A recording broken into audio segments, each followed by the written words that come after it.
자, 이번 시간에는 6의 1, 문학을 보는 다양한 눈, 그 사람의 손을 보면이라는 천양희 시인의 시를 읽어보도록 하겠습니다.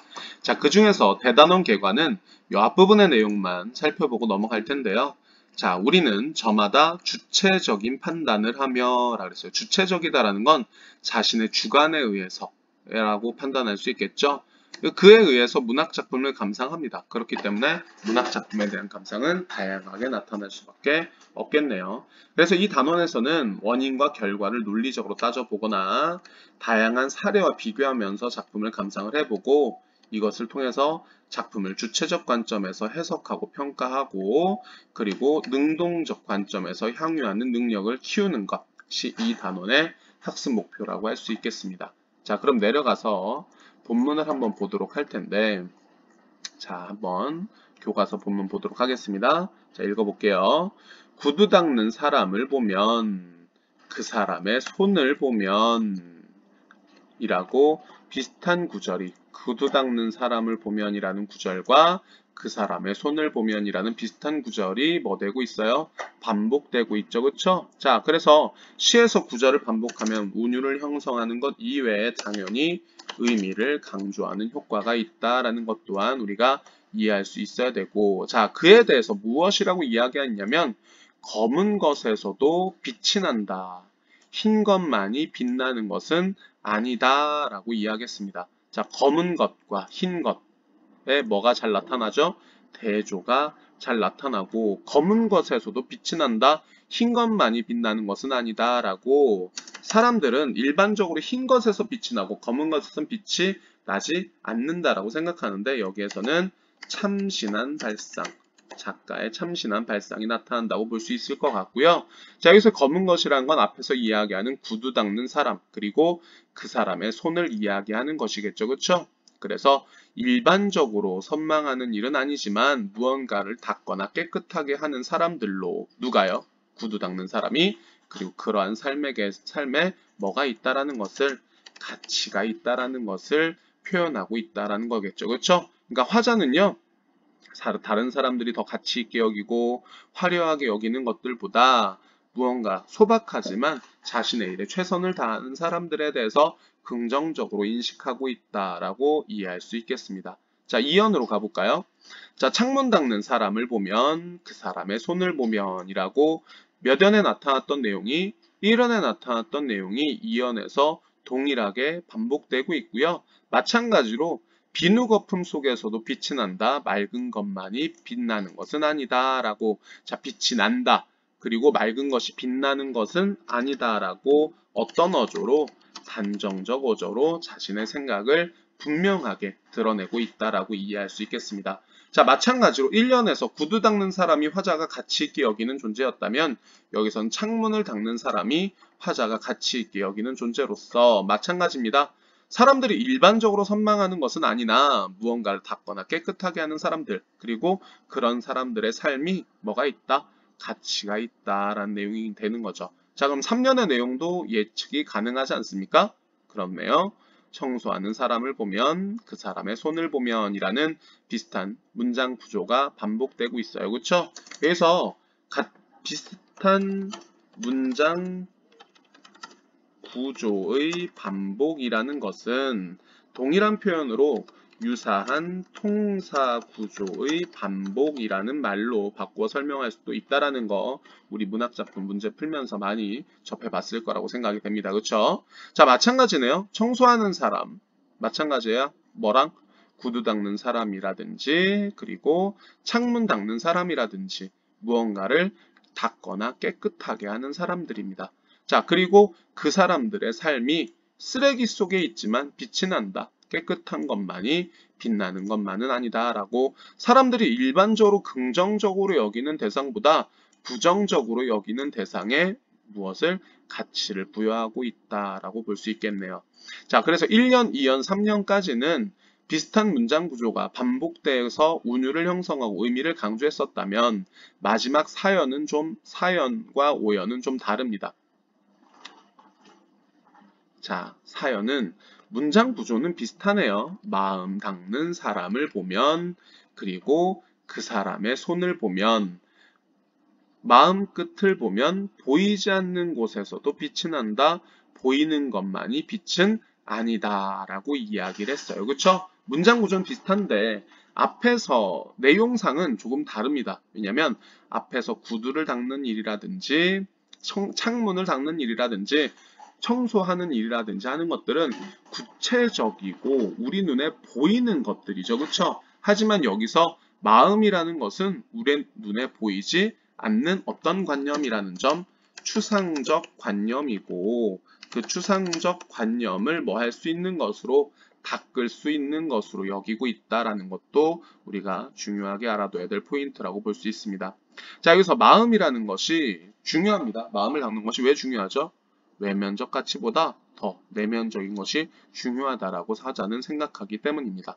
자, 그래서 보이지 않는 것에도 빛이 난다라는 것, 보이는 것만이 빛은 아니다라는 건 결국 보이는 것 외에 보이지 않는 것, 외면적인 가치보다 내면적 가치 또한 의미가 있다라고 이야기하고 있고, 자, 마지막 행에서 닦는 것은 빛을 내는 일이다 라고 닦는 행위의 의미에 대해서 무언가를 가치 있게 만드는 일, 이것이 닦는 행위에 담겨있는 의미다 라고 이야기할 수 있겠고, 자, 여기서 그냥 반복되는 게 아니라 뭐 되었다? 변주되었다, 변용되었다 라고 이야기할 수도 있어야 되겠습니다. 왜요? 여기에서만 마지막 구절에 이 시행을 뭐 해줬죠? 추가해줬죠. 그쵸? 그래서 화자가 전하고자 하는 주제의식을 강조해주는 부분이라고 볼 수 있겠습니다. 마지막 년 보겠습니다. 성자가 된 청소부는 이라고, 자, 청소부를 성자에 빗대어 표현했어요. 화자는 청소부를 성자와 같이 어떤 존재? 거룩하고 훌륭한 존재로 바라보는 저, 여기 중요한 구절 나왔네요. 어떤 태도를 보이고 있다라는 점, 예찬적 태도를 보이고 있다라는 점. 왜요? 청소부는 무언가를 닦거나 청소함으로써 빛이 나게 만드는 사람이기 때문이겠죠. 그래서 화자가 지금까지 얘기했던 대상들을 쭉 보면 결국 사소해 보이는 일을 하는 사람들도 성자처럼 어떤 존재다? 거룩한 존재다 라는 화자의 참신한 생각이 드러나는 시라고 볼 수 있겠습니다. 자, 이 내용을 바탕으로 해서 학습활동을 보면, 자, 먼저 1번에서는 이 시에서 이제 대립적으로 제시된 시구들을 찾고 그 시구에 담긴 함축적 의미를 생각해보자 라고 얘기했는데, 자, 앞에 것들과 뒤에 것들은 서로 어떤 관계에 있어요? 대조적인 관계에 있죠. 또는 대립적 관계에 있습니다. 이 앞에 있는 것들은 보통 사람들이 어떻다고 여기는 것들이에요. 보잘것없다고 여기는 것들이고, 이 뒤에 있는 것들이 사람들이 가치 있다고 여기는 것들이죠. 하지만 글쓴이는 오히려 어떤 것들이 이 사람들이 보잘것없다고 여기는 것들에 뭐를 부여하고 있다? 가치를 부여하고 있다라고 보실 수 있습니다. 자, 그리고 2번도 마찬가지죠. 구두 닦는 사람이나 창문 닦는 사람, 청소하는 사람들은 자신의 일을 성실하게 수행하는 이들로서 저마다 빛나는 가치를 지닌 사람들이다 라는 것 이해하실 수 있고, 3번 이 시의 표현 방식 알아보자고 했는데 동일한 시어, 시구, 유사한 문장 구조 반복했습니다. 그리고 대조적 의미의 시구가 계속해서 반복적으로 제시되고 있죠. 그때 어떤 효과가 있다 그랬습니까? 운율감이 형성되고 시에서 전달하고자 하는 바, 주제가 강조된다라고도 볼 수 있겠네요.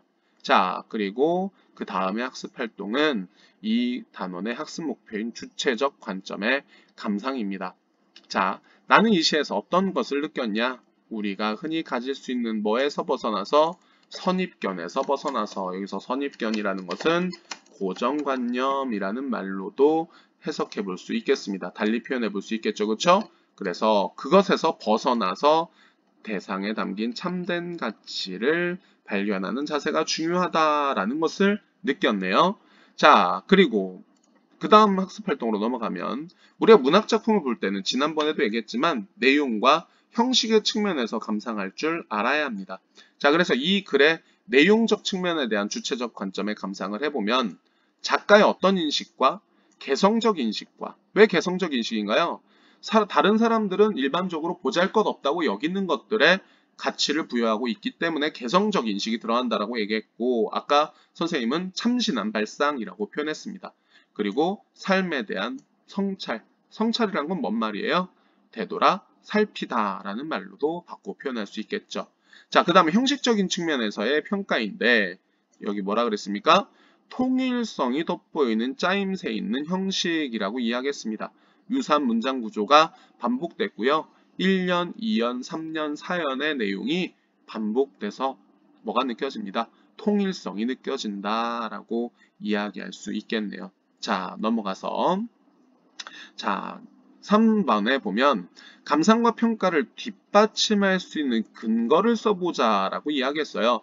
자, 문학작품에 대해서 해석하고 평가한다는 것은 자신의 주관적인 견해를 드러낸다는 것이기 때문에 그것이 설득력을 가질 수 있기 위해서는 그것을 뒷받침할 수 있는 타당한 근거가 있어야 되고, 우리가 문학작품에 대한 해석과 평가를 할 때 근거로 활용할 수 있는 요소에는 작품 안의 요소와 작품 밖의 요소, 이렇게 두 가지로 나누어서 생각해 볼 수가 있습니다. 자, 우리가 문학작품을 감상할 때 감상의 관점이라는 것에 대해서 이야기했던 적이 있습니다. 기억납니까? 자, 문학작품에 대한 감상의 관점은 크게 몇 가지로 나뉘어지죠? 두 가지로 나뉘어지죠. 그렇죠? 어떤 관점과 내재적 관점과 두 번째 외재적 관점, 이렇게 두 가지로 나뉘어지는데, 내재적 관점이라는 것은 무엇을 위주로 작품을 절대적인 것으로 보고 감상하는 태도를 드러내고요. 외재적 관점이라는 것은 작품 외적 요소들을 중점으로 감상하는 것을 이야기합니다. 그래서 내재적 관점이라는 것을 작품만을 본다, 작품을 절대적인 것으로 본다라고 해서 절대론적 관점이라고 하고, 자, 작품 외적인 요소에서 작품 외적 요소 세 가지가 있을 수 있죠. 그렇죠? 뭐가 있고요? 작가가 있고요.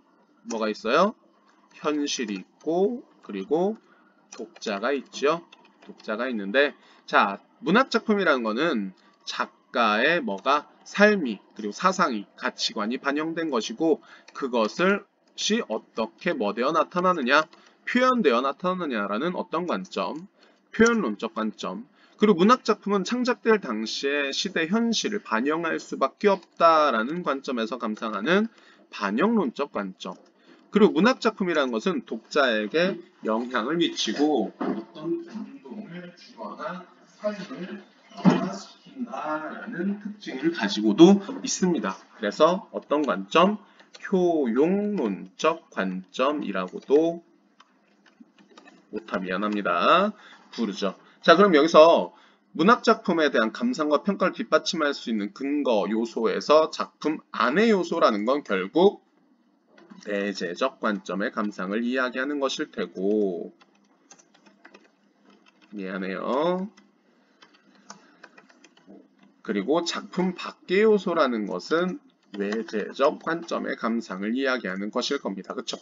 자, 그러면 밑에 작품 안 요소 한번 확인해 보겠습니다. 동일한 시어나 시구, 유사한 문장 구조를 반복하여 뭐를 형성합니다? 운율을 형성하고요. 흰 것, 검은 것의 대립적 이미지를 반복적으로 활용해서 전달하고자 하는 바를 강조했다라고 얘기했네요. 두 번째, 1년에서 4년까지 어떻게 제시? 이 말에 반드시 밑줄 쳐놓도록 합니다. 병렬적 제시. 그리고 5연에서는 이들이 성자처럼 거룩하고 훌륭함을 말하고 있다라고 작품 내적 요소들을 중심으로 감상을 했고요. 근거를 제시하고 뭐를? 자신의 감상과 평가를 제시한 겁니다. 작품 밖의 요소도 마찬가지입니다. 먼저 천양이 시인의 관점에서 봤어요. 고독과 허물을 잔잔한 음성으로 노래한 작품을 주로 발표했고, 감수성이 돋보이는 진솔한 시들로 독자들과 친숙해졌답니다. 하지만 이 글은 고독과 허물을 잔잔한 음성으로 노래한 작품은 아니라고도 봐야 되겠죠. 자, 그 다음 천양희 시인의 대표작에서 봅니다. 삶에 대한 성찰을 통해 어떻게 천양희 시인은 이런 시를 지을 수 있었을까요?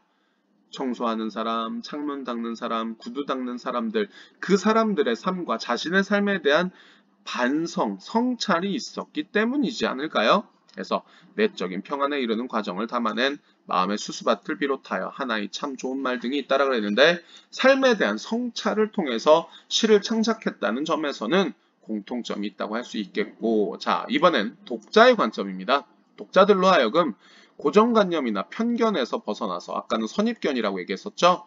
대상을 바라볼 필요성을 깨닫게 하며 어떠한 삶이 진정으로 가치 있는 것인지를 되돌아보게 하는 어떤 효과도 있다. 교훈적 효과도 있다라는 점에서 우리 교훈적 효과에다가 밑줄 쳐두도록 합시다. 자, 그리고 물질적 가치나 성과, 외모 등의 높은 지위들은 어떤 측면인데? 외적인 측면인데, 자, 우리 이 시의 사연에 보면 마음을 닦는 사람이라는 구절이 나오죠. 그래서 외적인 것도 중요하지만 내적인 것이 더 중요하다라는 글쓴이의 생각. 그런데 우리 사회는 어떻습니까? 외적인 측면을 중시하고 있기 때문에 그에 대해서 뭐 해야 한다? 성찰해 볼 필요가 있다라고 이해하시면 되겠습니다. 이해됩니까? 자, 그리고 밑에 참고해서 아까 위에서 이야기했던 내용에 대해 설명하고 있으니까 참고하도록 하시고요. 자, 밑에 있는 신문 기사를 토대로 한 학습 활동은 다음에 너희들이 오프라인에서 만나게 되면 그때 다뤄보도록 하겠습니다. 자, 이상입니다.